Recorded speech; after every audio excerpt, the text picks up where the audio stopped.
अकेला चना भार नहीं फोड़ सकता पर अकेला बंदा पहाड़ तोड़ सकता है। एक बंदा अमेरिका से रूस गया पुरानी मिसाइल्स के खोखे खरीदने ताकि उनसे कुछ ऐसा बना सके जो आज तक कोई नहीं बना पाया था। रॉकेट, जमीन से उड़ने वाला नहीं, उड़कर फिर से जमीन पर आने वाला रॉकेट। ऐसा रॉकेट जो किसी ने सोचा भी नहीं होगा कि पॉसिबल होगा। अगर किसी ने सोचा होगा तो उसके पास में आइडिया नहीं होगा कि कैसे रॉकेट को ज़मीन पर वापस उतारना है, और अगर किसी के पास में आइडिया भी होगा तो उसने किया नहीं होगा। लेकिन ये बंदा जो रॉकेट की ABCD भी नहीं जानता था, जिसने किसी भी कॉलेज में कोई रॉकेट इंजीनियरिंग की डिग्री नहीं ली थी, वो बंदा ऐसा रॉकेट बनाने चला था जो उस टाइम के रॉकेट बनाने वाली बड़ी बड़ी कंपनी को भी नहीं पता होगा। ज़मीन पर वापस उतरने वाला रॉकेट। रॉकेट लॉन्च तो कई साल से होते आए थे, कोई रॉकेट को लैंड करके दिखाए तो उसे बोलेंगे रियल दुनिया का रियल आयरन मैन। इस बंदे से रूस वालों ने ज़रूरत से ज़्यादा पैसे मांगे, यहाँ तक कि कहा जाता है कि रूस में जो इस बंदे की मीटिंग हुई थी वहाँ की कमेटी के साथ में उस मीटिंग में उस बंदे का बहुत मजाक उड़ाया गया था। यहाँ तक कि ये भी कहा जाता है कि उसके मुंह पर थूका भी गया था और इनको कहा गया कि तेरी पास पैसे तो है नहीं, और आ गया मिसाइल खरीदने। ये बंदा बिना डील पूरी किए वापस अपने कंट्री आ गया और उसी दिन से किताब उठा ली इस सवाल के जवाब में कि मैं क्यों नहीं बना सकता रॉकेट। मैं ऐसा रॉकेट बनाऊंगा जो कि बहुत कम खर्चे में अंतरिक्ष में जा सके, और इसके बाद ऐसा रॉकेट बनाऊंगा जो लॉन्च के साथ साथ ज़मीन पर वापस भी लैंड कर सके। बंदे ने एक के बाद एक किताबें पढ़ डाली और शुरू कर दिया अपना पहला प्रोजेक्ट। सन 2006 पहले लॉन्च के 37 सेकंड के अंदर ही लॉन्च के बाद रॉकेट वापस ज़मीन पर आकर गिर गया, और ये गिरना ऐसा था कि उस रॉकेट के टुकड़े टुकड़े हो गए। प्रोजेक्ट फेल हो गया। बंदा 4 साल से इस पर काम कर रहा था। 2002 से उसने काम शुरू किया था, 2006 में उसका पहला प्रोजेक्ट फेल हो गया, पैसों का बहुत नुकसान हो गया। बंदे ने फिर सवाल ढूंढने की कोशिश की, यार कहाँ कमी रह गई, रॉकेट लॉन्च क्यों नहीं हो पाया। 1 साल बाद फिर से रॉकेट लॉन्च किया, फिर से वही हुआ, मिशन फेल, रॉकेट क्रैश, पैसों का भारी नुकसान। फिर 1 साल बाद तीसरी कोशिश की और फिर वही हुआ, मिशन फेल, रॉकेट क्रैश, पैसों का भारी नुकसान। एक के बाद एक करके इसके 3 प्रोजेक्ट फेल हो गए। अब इस बंदे के पास में ना बड़ी मुश्किल से सिर्फ एक रॉकेट के जितने पैसे बचे थे, या उतने भी नहीं बचे थे कह लो। इतने अच्छे अच्छे इंजीनियर थे ना इस बंदे के पास में, वो सब इन्हें छोड़कर वापस चले गए। लेकिन इस बंदे में इतना जुनून था, इतना होमवर्क इसने कर लिया था, इसने सोचा कि एक बार और ट्राई करते हैं, लेकिन इसके पास में इतने पैसे नहीं थे कि ये अच्छे इंजीनियर को हायर कर सके, और ये घटिया इंजीनियर को रखना नहीं चाह रहा था। तो इसने डिसाइड किया कि जब मैंने इतनी पढ़ाई कर रखी है तो क्यों ना इस बाद प्रोजेक्ट का चीफ इंजीनियर मैं ही बन जाऊं। वो बंदा खुद चीफ इंजीनियर था जिसने रॉकेट साइंस की कोई इंजीनियरिंग डिग्री नहीं ले रखी थी। बड़ी अजीब सी बात थी और बड़ी रिस्की काम था ये, और पैसों का पहले ही भारी नुकसान हो चुका था। लेकिन इस बंदे की हिम्मत का नुकसान कोई नहीं कर पाया, पूरी जान चौथी कोशिश ने लगा दी, और उसके बाद में कुछ ऐसा हुआ ना जो आज तक कोई नहीं कर पाया। पूरी दुनिया ने एक नज़ारा देखा। दुनिया का सबसे कम बजट में उड़ने वाला रॉकेट सफलतापूर्वक लॉन्च हो गया था। साइंस की दुनिया में ऐसा करना पहली बार नहीं हुई थी, लेकिन इतने कम बजट के अंदर किसी रॉकेट को लॉन्च करना पहली बार हुआ था। ऐसा करके दिखाया उस बंदे ने जिसको कोई रॉकेट बनाना नहीं सिखाया। इस बंदे की कंपनी को दुनिया स्पेसएक्स के नाम से जानती है, और इसके रॉकेट में इतनी जान है ना कि नासा ने भी अपनी कई सैटेलाइट स्पेसएक्स के जरिए अंतरिक्ष में भेजती है।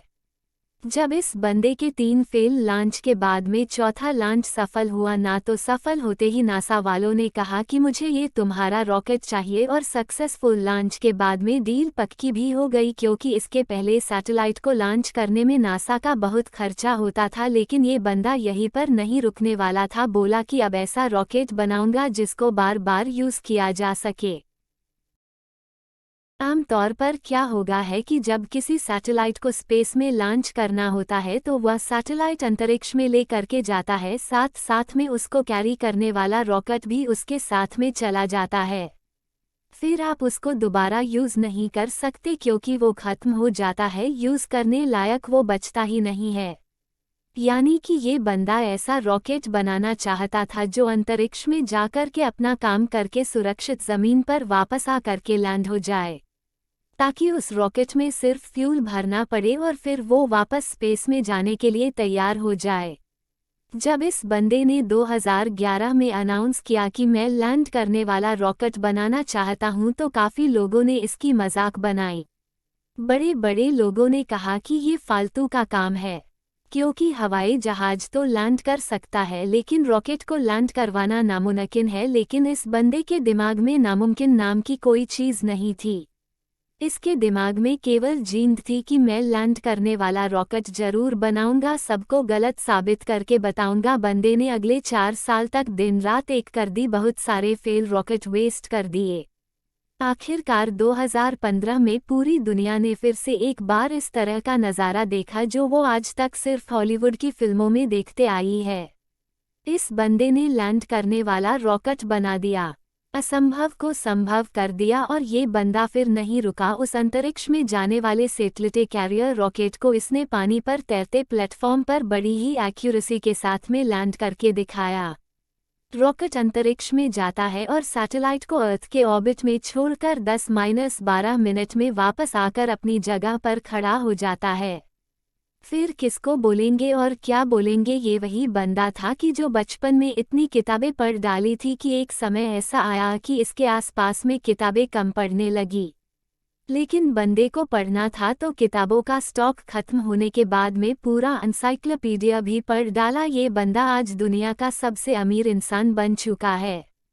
ये बंदा जिसका ये कहकर मजाक उड़ाया गया था कि तुम्हारे पास पैसे तो है नहीं और आ गए मिसाइल खरीदने, आज इस बंदे की औकात इतनी बढ़ चुकी है ना कि वो वैसे कमेंट करने वालों को लाखों बंदों को खरीद सकता है। और ये सच है कि पैसा इंसान को खरीद लेता है और ये बंदा अमीर क्यों ना बने, क्योंकि ये डिजर्व करता है। इलॉन मस्क नाम तो सुना होगा, इस नाम में जान है क्योंकि इस नाम के पीछे जो बम डा है ना उसके नॉलेज में जान है। कहानी यहीं पर ख़त्म नहीं होती। इलॉन मस्क ऐसा बहुत सारे काम करना चाहते हैं जो आज शायद इम्पॉसिबल लगता है, पर ये नहीं भूलना चाहिए कि वो लैंडिंग वाला रॉकेट भी किसी टाइम पर इम्पॉसिबल लगता था। इन्हें बहुत सारे ऐसे प्रोजेक्ट चल रहे हैं जिनके बारे में कोई सोच भी नहीं सकता। इनमें से एक फेमस प्रोजेक्ट है हाइपर लूप। इसमें ज़मीन पर हवाई जहाज से भी ज़्यादा स्पीड पर ट्रैवल करने का प्रोविज़न होगा, ऐसी टेक्नोलॉजी होगी। अब अपने देश की बात करते हैं जहां पर दुनिया के सबसे ज़्यादा जवान लड़के और लड़कियां हैं, इतने ज़्यादा कि कई देशों की इतनी पॉपुलेशन नहीं है। हमारे देश में भी टैलेंट की कोई कमी नहीं है, ज़रूरत है तो सोच को विजन देने की, विजन के लिए आइडिया जनरेट करने की और आइडिया को एक्शन में बदलने की। इलॉन मस्क का प्लान फ्यूचर में हम धरती के अलावा भी कोई ऐसी जगह ढूंढना चाहते हैं, ऐसी जगह पर बस्ती बनाना चाहते हैं जहां पर इंसान सुरक्षित रह सके, क्योंकि हो सकता है भविष्य में कोई एस्ट्रॉइड धरती से टकरा जाए और धरती से मानवता ठीक उसी तरह से खत्म हो जाए जिस तरह से कई साल पहले डायनासोर धरती से चले गए थे। इसलिए इनके फ्यूचर के प्रोजेक्ट में एक प्रोजेक्ट ऐसा भी है कि मंगल ग्रह पर इंसानों की बस्ती बनाई जाए। इनका विजन बड़ा तगड़ा है और ऐसा विजन हमारे यूथ में होना बहुत जरूरी है। अगर ये बंदा कर सकता है ना तो आप समझ सकते ही कि इंसान का दिमाग कितना पावरफुल है, इंसान की हिम्मत कितनी पावरफुल है, इंसान की कैपेबिलिटी कितनी पावरफुल है और इंसान के लिए क्या इम्पॉसिबल है। इलॉन मस्क का मानना है कि फेल होने से नहीं डरना चाहिए, क्योंकि फेल होना भी एक ऑप्शन होता है लेकिन काम ना करना कोई ऑप्शन नहीं होता। ये खुद मानते हैं कि एक हफ्ते में लगभग 120 घंटे काम करते हैं, अगर 7 से डिवाइड करोगे ना तो लगभग 17 घंटे आएंगे। एक दिन में निकलकर कितने बंदे तो इतना सोते होंगे। इनका कहना है कि मैं वो काम नहीं करता जो जरूरी है, मैं वो काम करना हूँ कि जो मुझे लगता ही कि करना चाहिए। ये कहते कि अच्छे स्कूल और अच्छे कॉलेज में जाने से बंदा एजुकेटेड नहीं हो जाता, क्योंकि मैं कभी भी हार्वर्ड यूनिवर्सिटी में नहीं पढ़ा, फिर भी वहाँ पढ़ चुके कई टैलेंटेड स्टूडेंट्स और इंजीनियर मेरे अंदर में काम करते हैं। ये इनका कहना है कि एक्स्ट्रॉर्डिनरी बनने का हर इंसान के पास एक मौका होता है। इनका ये भी कहना है कि अगर आप फेल नहीं हो रहे हो तो इसका मतलब आप लाइफ में कुछ कर ही नहीं रहे हो। हर लड़का और लड़की को आज ये बात समझनी पड़ेगी कि उनको आज से डेट में क्या करनी चाहिए। क्या उनको वो करना चाहिए जो लगता है कि जरूरी है, या उनको वो करना चाहिए जो लगता है कि उनको करना चाहिए। इंसान तब ज़्यादा बेहतर कर पाता है जब उसको पता होता है कि उसको क्या करना चाहिए। इलोन मस्क को किसी ने रॉकेट साइंस नहीं पढ़ाई थी। ये उनको लगा कि उनको रॉकेट साइंस पढ़नी चाहिए तो उन्होंने खुद पढ़ी, क्योंकि इनको पता था कि इनको क्या करना चाहिए। आज के डेट में हर बंदे के लिए कुछ करना मुश्किल नहीं है। मुश्किल है तो उसके पास में कोई गोल ही नहीं है, उसको पता ही नहीं है कि उसको करना क्या है। लक्ष्य निर्धारित ना करना सबसे बड़ा प्रॉब्लम है, फेल होना कोई प्रॉब्लम नहीं है। इलोन मस्क का मानना है कि नॉइज से ध्यान हटाकर सिग्नल की तरफ ध्यान देना चाहिए।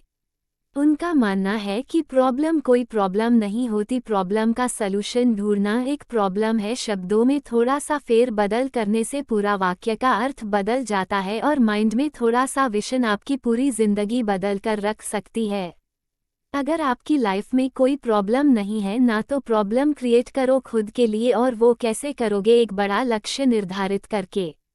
हमारे देश के युवाओं को आज इस क्रांतिकारी मनुष्य से सीखने की जरूरत है। हालांकि ये भी सच है, हमारा देश ऐसे क्रांतिकारी युवाओं से भरा पड़ा है, बस उनको अपने आप की पहचानने की जरूरत है। वो बंदे भी इलोन मस्क की तरह कुछ ऐसा कर सकते हैं जो कोई सोच भी नहीं सकता। दम है तो कुछ बड़ा करके दिखाओ। देश में अपना नहीं बल्कि दुनिया में देश का नाम कर जाओ। जय हिंद, वंदे मातरम। धन्यवाद।